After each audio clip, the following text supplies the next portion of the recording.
Professor Diarmaid MacCulloch. Thank you very, very much for agreeing to do the podcast. We're here to talk about your biography of Thomas Cromwell. One of the many things that I learnt from this book is that I've probably been mispronouncing Cromwell's name for my whole life. Can you set us right about that? So has the world for a long time. As I looked at thousands of documents in his archive, I noticed the address to him from other people, and it's virtually always spelt until the very last year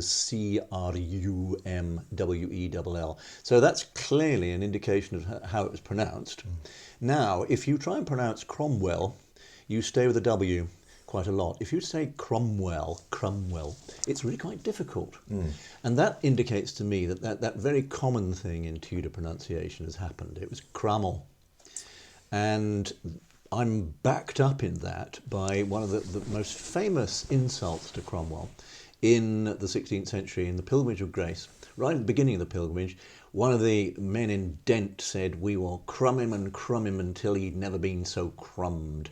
And the joke doesn't work if it's Cromwell. Now, I think Oliver Cromwell, who is a collateral descendant, I was just going to ask, was probably pronounced Cromwell by that stage. But we're seeing a shift over a century between the 1520s, 1620s there. So I think it's Cromwell. I see. Okay, well, I believe you. One of the other things, one of the sort of arguments you make in the early part of the book is that Cromwell was, that his origins were not quite as humble as perhaps we sort of tend to think. Could you tell us a little bit more about his upbringing? And complicated too, the origins. It's strange that no one seems to have noticed that we know the surname of his mother, a Staffordshire gentry family called Meverell. So that's right. She figures nothing at all in his story. We don't quite know what her name was. Actually, it could be Catherine. But then you look at his father, Walter. Now, Walter's very interesting. He is undoubtedly a yeoman, that rather fluid class in Tudor England. What does yeoman mean? It means not gentleman. It means the next level down, and these are energetic, self-made people. They can have a bit of land, they can do this, they can do that. And if their children are bright, then the children will get some sort of education. Walter Cromwell, he is a miller, he's a brewer, ran a pub probably in Putney. But where did he come from? Now that's what fascinated me, and something which emerged towards the end of my research, thanks to a local historian in Putney called Dorian Gerhold. Now Dorian wrote a pamphlet about the Cromwell family, which electrified me, because it turns out that virtually everything we thought we knew about Walter Cromwell was a Victorian lie, being made up unblushingly by a Victorian local historian in Putney. So the idea that this chap came from the Midlands, there's a village called Cromwell in Nottinghamshire, none of that was true. So that actually cleared my mind to listen to two of the things which I had found I had to put on one side, and that was that Walter Cromwell had come from Ireland, said by two different people in the 1530s, one of whom clearly knew quite a lot about Walter Cromwell, and the other was in Ireland. So there is an interesting thing, that this yeoman, about 1480 or so, before young Thomas was born, had come from Anglo-Ireland, his family, perhaps from Dublin, Waterford, one of those English cities. Now, it's not just a piece of pedantry, this, because what it means is that Thomas Cromwell's sister was also Irish by descent, and Thomas Cromwell's sister had children, and one child, Richard Williams, because her husband was Morgan Williams, but Richard became, in effect, adopted son to Thomas Cromwell. And Richard's descendants, called now Cromwell, went down to one Oliver Cromwell. And if you're Irish, you'll see the significance of that. Yes. This greatest villain in Irish history was also of Irish descent. But it does mean that Thomas is of Irish descent. And that, as someone commented in the 1530s, that was one good reason why he was so interested in Ireland. And his Irish story is almost as significant as his English one. And I wonder, is there something is there something appealing about the idea that he came from sort of a very humble origins? Because I mean, his rise to power is impressive enough as it is, but it's even more impressive if his background was as depicted, for instance, in the sort of in the Hilary Mantel, the excellent Hilary Mantel novels. Yeah. Well, interesting, yes, and also just right for the early Tudor period, because of course there is a precedent for a man of non-gentry origins, and you have to say, well, he's non-gentry, even with gentry mother. And that's Thomas Wolsey, of course. It's just the moment when such people were being given the chance by the early Tudor monarchy to rise to positions of power. And it's not that the Tudor monarchy were Guardian reading liberals with an idea of equal society, etc. No, it's because that Henry VII did not trust the nobility. So he was looking for talent. And hence Wolsey's rise just at the end of Henry VII's reign. And the precedent then set for Thomas Cromwell, who was one of Wolsey's most faithful servants. And it's just a moment. I think by the end of the 16th century, that moment had gone. The gentry were back in force, the nobility were back in power. And I would argue that they stayed there, with the arguable exception of the interregnum, right until the 1832, that they're really in charge. But you got this moment where Cromwell had the chance. Is it also the case that for Henry, the advantage of having someone who is not of noble birth and sort of placing them in power is that they're much more reliant on you than might otherwise be the case, that they don't have a kind of independent power base to the same extent? I think there's a calculation there, yes. But also, Henry realised that he would have to involve the nobility in government.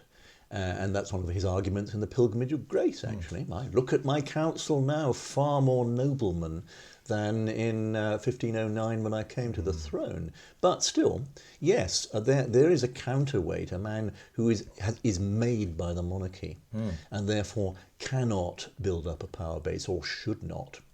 And the trouble is, if they try, and I think one of the elements in Thomas Cromwell's fall is that in his dark moments, when we all wake up at 2 o'clock in the morning brooding, Henry VIII thought, what does this man really want?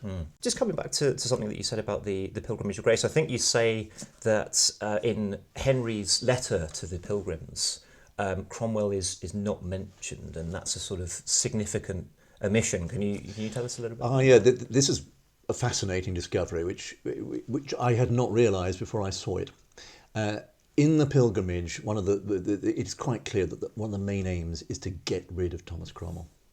And the king drafted a response to the pilgrims when it was clear that he was losing, frankly.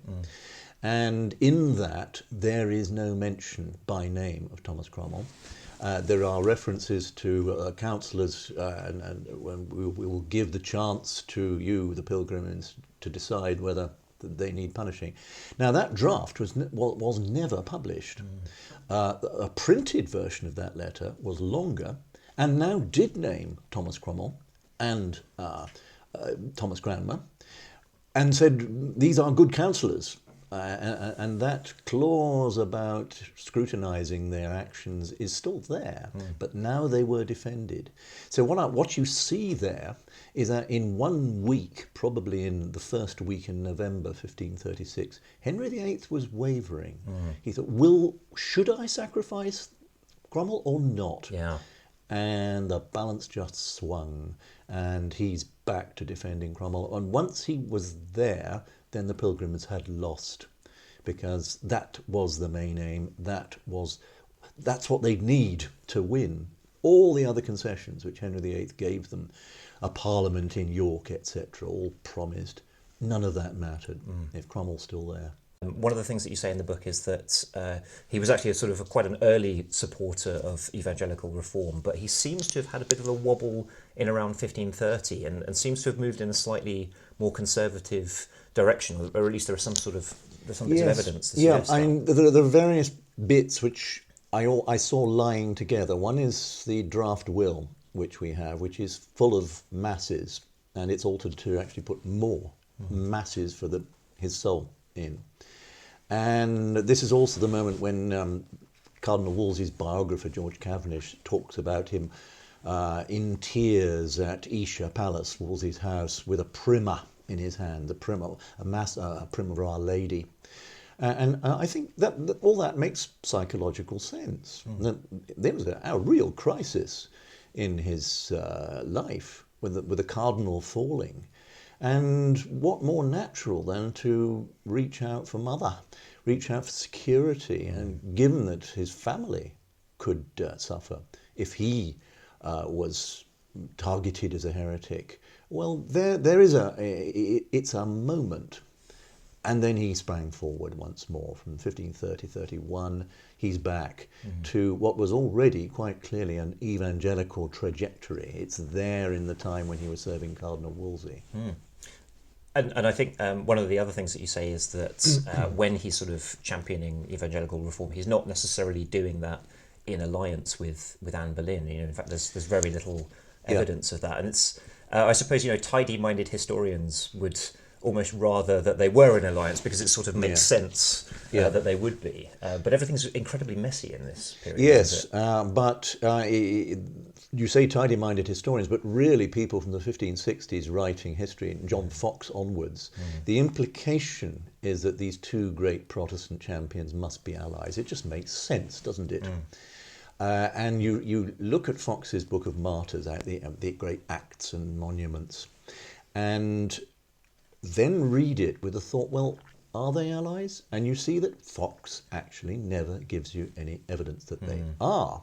You go back to the archive, again, no evidence, a silence. And then you look at the whole pattern of events. And who destroyed Queen Anne? It was Thomas Cromwell. Obviously, he needed the fact that Henry VIII was out of love with her. But the moment that happened, then he's in there. And that makes psychological sense because of his love for the cardinal. Who destroyed the cardinal? It was Anne. And you look at the people who got Cromwell into power under the king, they're all the cardinal's friends, and they're people who loathe Anne. So that it just makes sense when you look at it. And you can see why subsequent Protestants would be embarrassed by this story, but that's the real story, and it makes actually the early 1530s much simpler.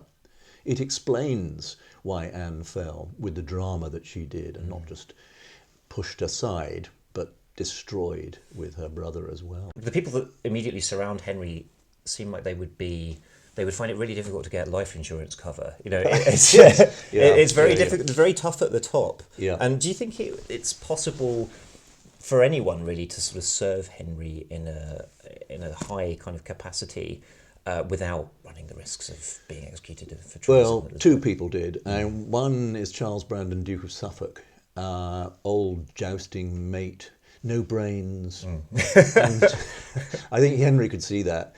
Complete loyalty, no brains, charm, married his sister, although Henry wasn't pleased about that. So he survived. And then there is Archbishop Cranmer, but then there is a very dodgy period for him. In 1543, he was nearly brought down as Thomas Cromwell had been brought down in 1540. But he survived by utter loyalty, by being clearly trustworthy. And I think the king genuinely liking him. So he's not challenging, and he is a man who would do the king's will.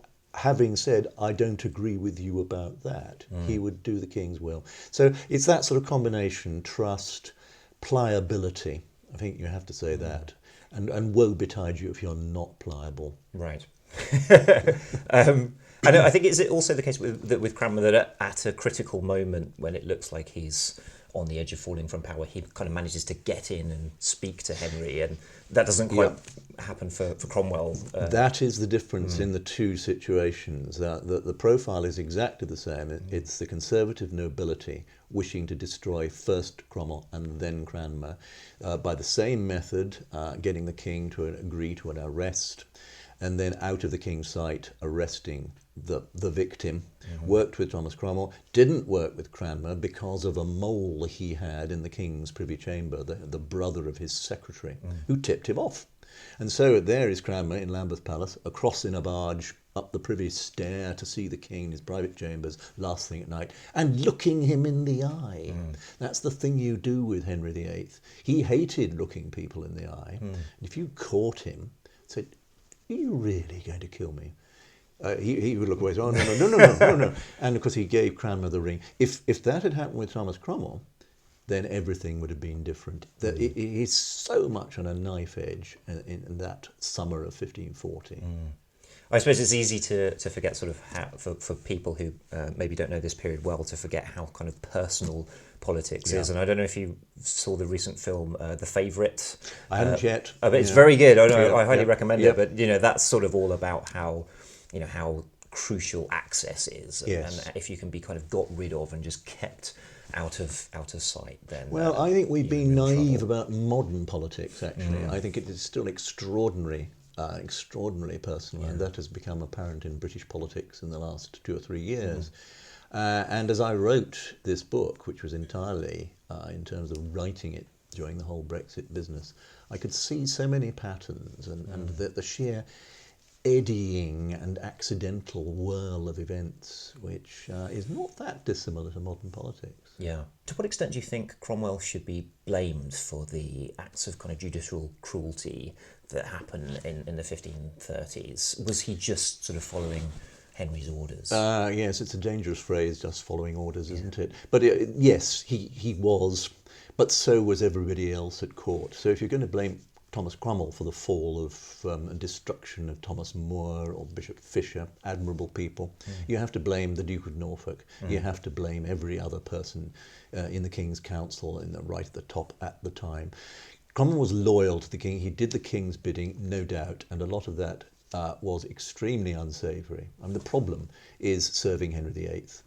I mean, Henry VIII is a sort of powerful personality who makes good people do bad things. And there's a moment in the book where I see a sort of moral turning point. It's 1534. It's when people started being executed for treason. I actually entitled that particular chapter in the book, Touching Pitch. He who touches pitch shall be defiled. And up till then, his hands are clean.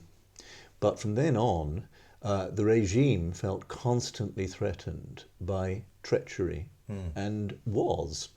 The turning point is actually the rebellion in Ireland in 1534, and that was a rebellion for the first time where the Irish nobility, or the Fitzgeralds among the Irish nobility, rebelled against the king and actually withdrew their allegiance from the king on religious grounds. And once you've done that, if that happened in England, then all is over. And of course it nearly happened in the Pilgrimage of Grace.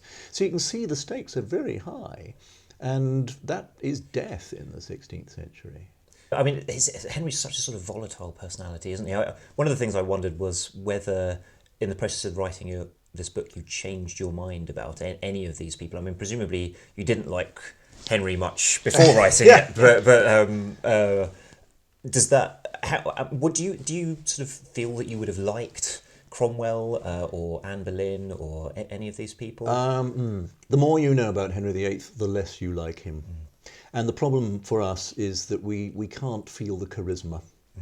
Undoubtedly there was charisma. That's why he could dominate people. Anne's an interesting one. I suspect that I like her less because I've liked Cromwell more. You have to choose. And seeing now the depth of the antagonism between them, she was a person of enormous spirit, of great intelligence, and a major figure in the Protestant Reformation, as was he. There's a sort of savage humour I like in him, and often it is literally savage. It's about executing people. But there's fun there, and there are one or two engaging things about him which I brought out. And again, these are sort of a cumulative thing. As I looked through the documents, I saw a pattern. One is that he was very good with ladies of a certain age, dowagers, countesses and the like. They clearly liked him a lot, and he was clearly fun to be with. And there's a marvellous incident where his great friend Roland Lee warned him that the Dowager Countess of Oxford was coming up to town, and it would be nice if a nice dinner was laid on for her. She is a lady of great wit, says Roland Lee. And then we've got her thank you letter, to Cromwell. So yeah, there's that. And he also had a soft spot for wild young men whom everyone else deplored. And I think that's simply because they reminded him of him. He'd been that. And he thought, well, maybe they'll be what I am. So there's that sort of humanity which I liked in the end. And it's not the conventional dry bureaucrat of even my old supervisor Geoffrey Elton's book. It's a much more rounded person. And I think you also say that one of the attractive features of him is that he was able to, at least to some extent, to have friends on the other side of the kind of religious and ideological divide. And I think you use some lovely phrase like, he realised that only a knave would put ideology before friendship or something like that.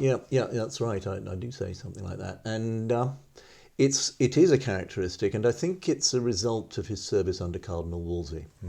That Wolsey had an enormous staff, as Cromwell would go on to do, and they were working out their religious positions in the 1520s. Some of them became reformers, a lot did not. And you see some of those people were genuine friends of Thomas Cromwell, that you see the letters before he is powerful, and they're letters of friendship. And of course they go on being letters of friendship because he's a great man in the 1530s. But I think there's a genuine warmth there. Some people like Sir John Gage, very important figure in the background of his career, really conservative, hated Anne Boleyn, but went on quietly being a help to Cromwell throughout his time as Henry VIII's minister. I think you say that Cromwell's foreign policy was his sort of Achilles heel.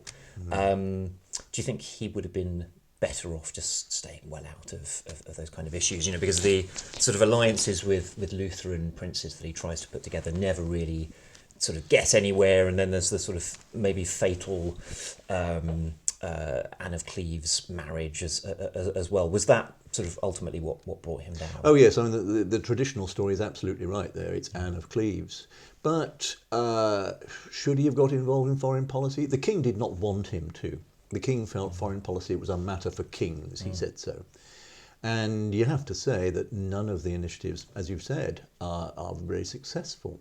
On the other hand, they did open up corridors which would be the future, which would be the future of a Protestant succession, particularly that mysterious, murky, underground alliance with Zurich, the really radical part of the Protestant Reformation in Europe. That was his doing. So, although the Cleves business destroyed him, there were aspects of what he was doing which were truly international, like his friend Archbishop Cranmer. They are both internationally minded. All right, it brought him down, but there are seeds there for what happened next. Well, one of the things that struck me is how elusive Cromwell is, even in a biography about him, that we so rarely hear his own voice. He's so often kind of in the shadows, and his involvement in some of the key events is really sort of interestingly ambiguous. I just wondered if you could talk a little bit more about the sources, because this is a book that takes us to the very edge of what the source material will tell us, and I think that's one of its great strengths, is that it manages to be a sort of gripping biography whilst still talking about the source material and what it can and can't tell us. Yeah, I mean, there are 150 pages of footnotes in this book, and dear reader, you don't need to read them. But they're there for those who want to say, can he really say that? And the 150 pages of footnotes are based on the vast archive we have from him. His papers were confiscated at his death, and they're therefore now in the National Archives, and a bit has escaped to the British Library. And the same with Cardinal Wolsey, we've got a large section of papers. But what you notice about the Cromwell archive is that it is what my generation, would call the in tray on your desk. It's all the letters coming in, and there are very, very few letters out surviving. Now, one might at first sight say, yeah, well, of course, that's what would happen with an archive. No, it isn't, because you would keep the last draft that your secretary wrote in your filing system as your out tray to show you what you'd written. And that's just missing. And that's the voice you're talking about. That voice isn't there. I think that section of the archive was destroyed by his household when they heard he'd been arrested. They had actually custody of the archive as it was being sorted for confiscation. I think they just burnt that stuff, which means that, yes, it's a very difficult biography to write. My old supervisor said it was impossible. He said, You proved him wrong. I proved him wrong, yes. Thomas Cromwell is not biographable, Elton said, but you can do it. You just have to really listen for the voice in the imprint of his personality on others and the things they say back to him. I wonder also if some of his elusiveness and some of the occasions where it's not clear whether his hand was in certain businesses and so on. I mean, it's sort of reminding me a little bit of his namesake, Oliver Cromwell. You know, historians tend to say very much the same things about him, that it's not always clear whether he was backing things or whether he was just holding back and waiting to see what happened. And so I wondered if at least some of that was sort of deliberate, that as a deliberate political tactic, that he's being deliberately ambiguous. Yeah, no question, you're absolutely right. And both Cromwells are very good at keeping their own counsel, and that's one of the reasons for their success. So yes, there is clearly an element of discretion, but all the time you realise that everyone is watching their back at the Tudor court. And it was interesting watching the thin parts of the archive. One is around the fall of Anne Boleyn, for instance, and there's no doubt it was weeded. Both sides of the archive were weeded at that point. That's so frustrating. I mean, are there particular letters, you know, that you wish we had? Yeah, it was just anything to show how he was structuring things. It's mostly the imperial ambassador at that point. We rely on Chapuis, Eustache Chapuis, and his insights are fascinating. Getting to the fall of Cromwell in 1540, it's the French ambassador this time. They're observing, they're trying to give as accurate a picture to their monarch as possible. So it's pretty reliable. Clearly they are having things filtered from the English, but if only we had that from the inside, and we don't. Just finally, one of the things that you say, I think in the introduction, is that Elton not only thought that Cromwell was unbiographical, but he said sort of disparaging things about biography in general. Yeah, I just wondered, you know, do you think there are things that biographies can give us that other forms of history can't? Yes, I think there are, because at some points there are certain people who are just so important that you need to shine the light on them, but see them in their context all the time, how they're reacting to other people. That's what biography does. And I've done two now, Cranmer and Cromwell. They were my way of learning about the period. And that seems to me to show that you can do it. And if you don't, then your history can be rather bloodless. I think, again, of Geoffrey Elton's wonderful version of his thesis, The Tudor Revolution in Government, the wonderful published version.